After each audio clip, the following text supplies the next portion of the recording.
प्यारे बच्चों, आप सभी का कोष्टी बायोलॉजी विंग्स चैनल में मैं राकेश कोष्टी हार्दिक स्वागत करता हूं। आज का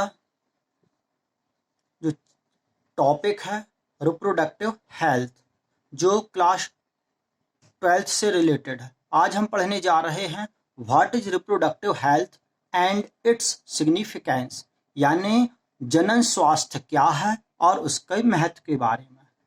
साथ ही पढ़ेंगे भारत में यानी इंडिया में रिप्रोडक्टिव हेल्थ से रिलेटेड जो प्रॉब्लम्स हैं, साथ ही इट्स रिलेटेड वर्क प्रोग्राम, यानी भारत में जनन स्वास्थ्य से संबंधित कौन कौन सी समस्याएं उत्पन्न होती हैं और उनका निराकरण करने के लिए भारत सरकार द्वारा कौन से कार्य नीतियां अपनाई गई हैं।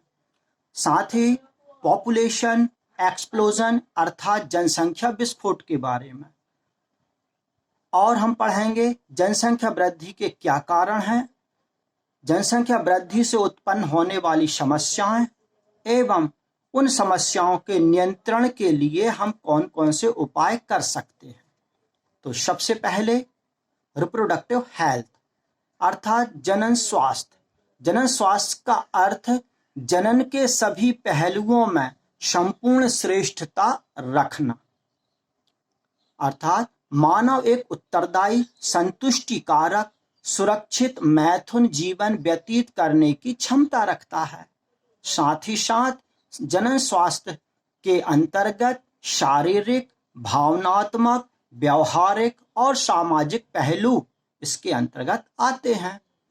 वर्ल्ड हेल्थ ऑर्गेनाइजेशन यानी WHO के अनुसार जनन स्वास्थ्य एक व्यापक परिप्रेक्ष्य को प्रदर्शित करता है, जिसमें शारीरिक, भावनात्मक, व्यवहारिक और सामाजिक स्वास्थ्य को सम्मिलित किया गया है। अब जनन स्वास्थ्य का हमारे जीवन में क्या महत्व है? तो समाज में विभिन्न प्रकार के सेक्सुअली ट्रांसमिटेड डिसीज यानी STD यौन संसर्गजन्य रोगों को किस प्रकार रोका जाए। अच्छे जनन स्वास्थ्य वाले व्यक्तियों द्वारा हमेशा स्वस्थ संतानों को उत्पन्न किया जा सकता है, जिनकी लाइफ स्पैन यानी जीवन अवधि, उनका जीवन काल अधिक होता है। इसी तरह बेहतर सेक्स एजुकेशन यानी बेहतर यौन शिक्षा का, साथ ही मोटिवेशन द्वारा पॉपुलेशन ग्रोथ को रोकना यानी जन जागरूकता फैलाकर हम जनसंख्या वृद्धि को रोक सकते हैं। साथ ही अनचाहे और किशोर संगर्भता यानी टीन प्रेगनेंसी से बचा भी जा सकता है। अब हम पढ़ने जा रहे हैं भारत में जनन स्वास्थ्य की समस्याएं और संबंधित कार्य नीतियां।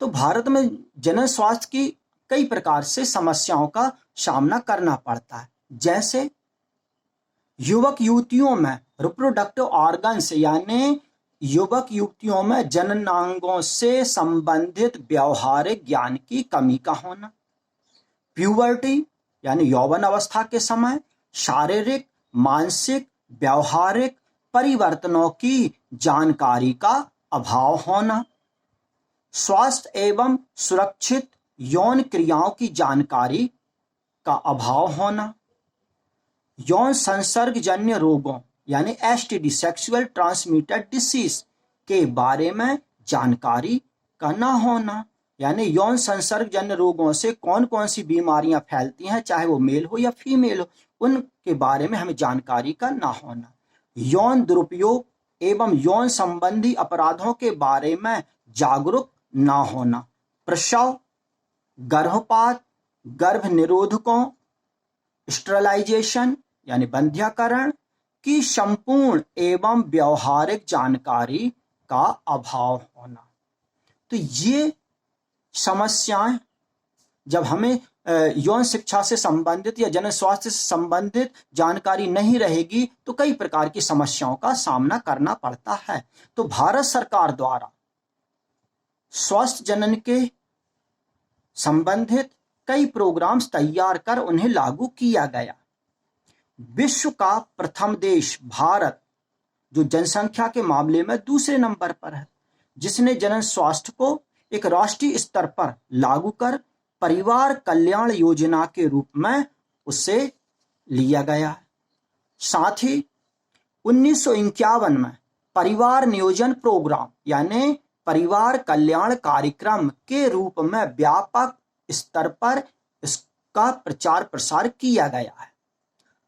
सरकारी और गैर सरकारी संस्थाओं ने ऑडियो विजुअल एवं टेपिंग सामग्री के माध्यम से जन जागरूकता फैलाने का प्रयास किया, यानी व्यक्तियों को मोटिवेट किया।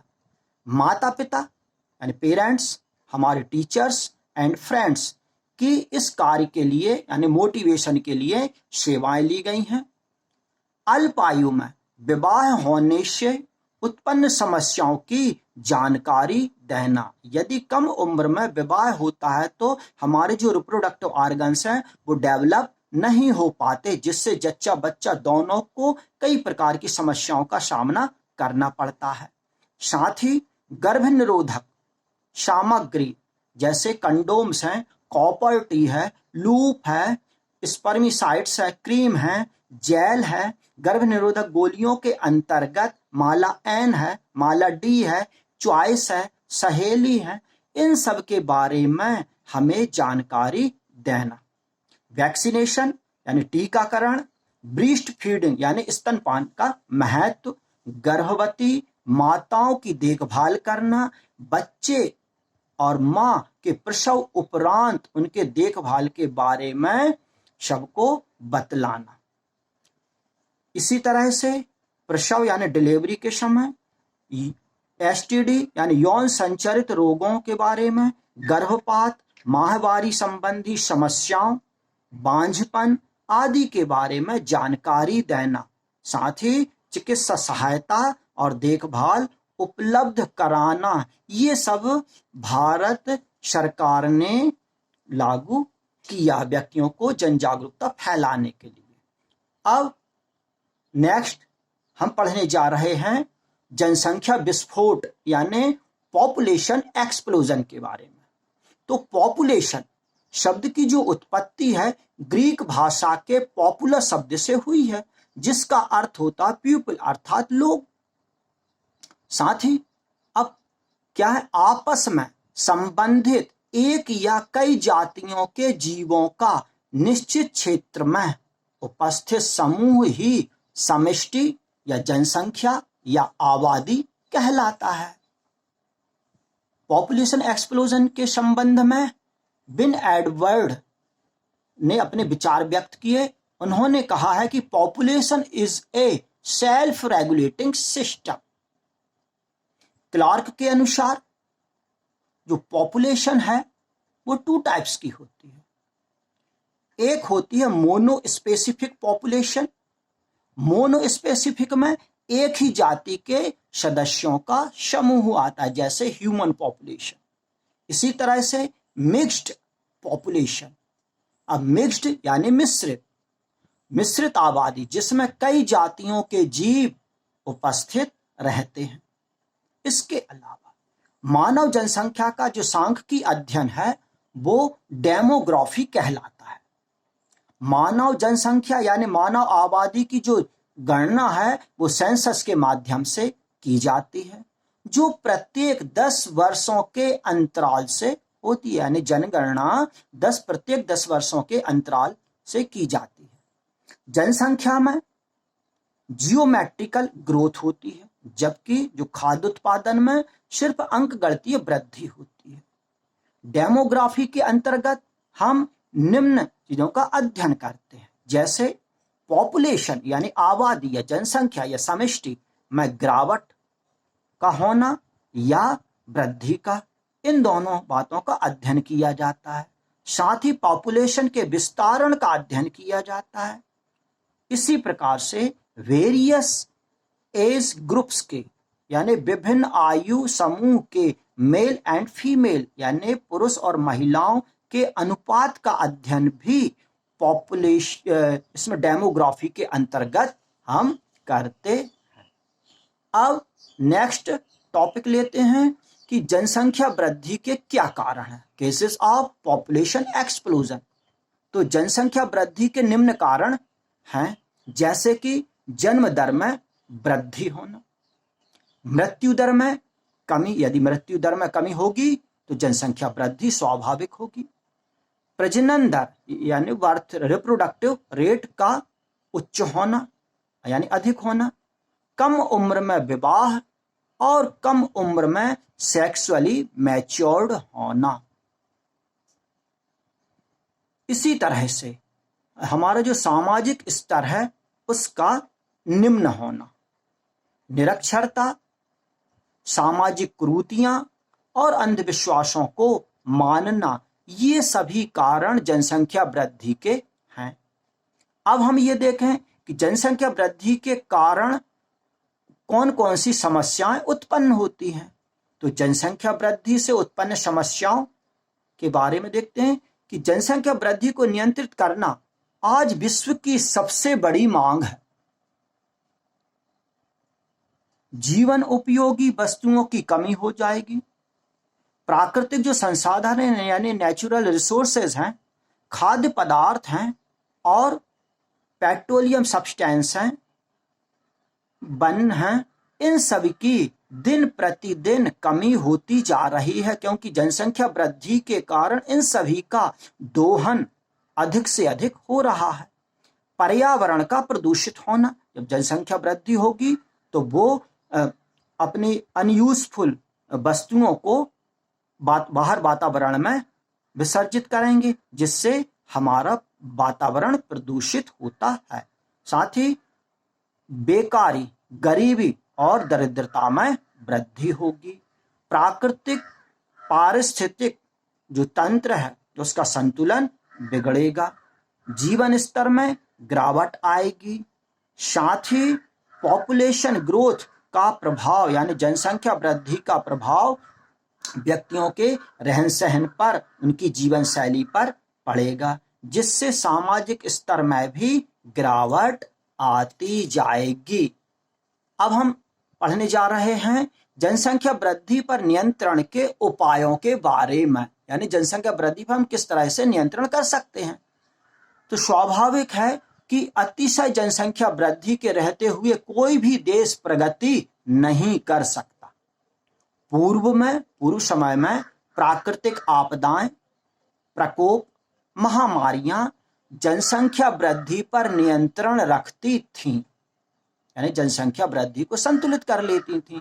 परंतु आज वैज्ञानिक प्रयोगों ने महामारियों से होने वाली जनक्षति को रोक दिया है, मृत्यु दर को कम कर दिया है और जिससे जन्म दर बढ़ गई है, जो आज चिंता का विषय भी है। अतः जनसंख्या पर नियंत्रण करना आज की नितांत आवश्यकता है। अब जनसंख्या को नियंत्रित करने के कौन कौन से उपाय हैं, तो उपायों के बारे में हम देखें कि सबसे पहले आता है कि विवाह की आयु सीमा को हम बढ़ा दें, जन्म दर को कम करके जनसंख्या वृद्धि को रोका जा सकता है। साथ ही लोगों को जनसंख्या वृद्धि की भयावहता को हम समझा सकते हैं कि भी जनसंख्या जब वृद्धि होगी तो भोजन सुरक्षा, आवास आदि कई प्रकार की समस्याओं का हमको सामना करना पड़ेगा। परिवार नियोजन के तरीकों का उपयोग करके जनसंख्या वृद्धि पर नियंत्रण पाया जा सकता है। एक से अधिक महिलाओं के साथ शादी करने पर प्रतिबंध लगाकर भी हम जनसंख्या वृद्धि को नियंत्रित कर सकते हैं। शिक्षा का प्रचार प्रसार करके, यानी शिक्षा द्वारा शिक्षा का प्रचार प्रसार करके हम व्यक्तियों को मोटिवेट कर सकते हैं। अशिक्षा ही जनसंख्या वृद्धि का मुख्य कारण है। अज्ञानता से ही धर्मांधता का प्रचार होता है। जैसे व्यक्तियों का मानना यह होता है कि संतान भगवान देता है, बच्चे भगवान की देन है, पुत्र पैदा होने पर हमें मोक्ष की प्राप्ति होती है, कन्यादान करना पुण्य की प्राप्ति है, अधिक संतानें होंगी तो परिवार की आय बढ़ेगी और छोटे परिवार के महत्व को बतलाना, ये सभी जनसंख्या वृद्धि को नियंत्रित करने के उपाय हैं। आज के इस वीडियो में सिर्फ इतना ही। मैं राकेश कोष्टी आप सभी से निवेदन करूंगा कि अधिक से अधिक चैनल को सब्सक्राइब करें, शेयर करें। Thank you.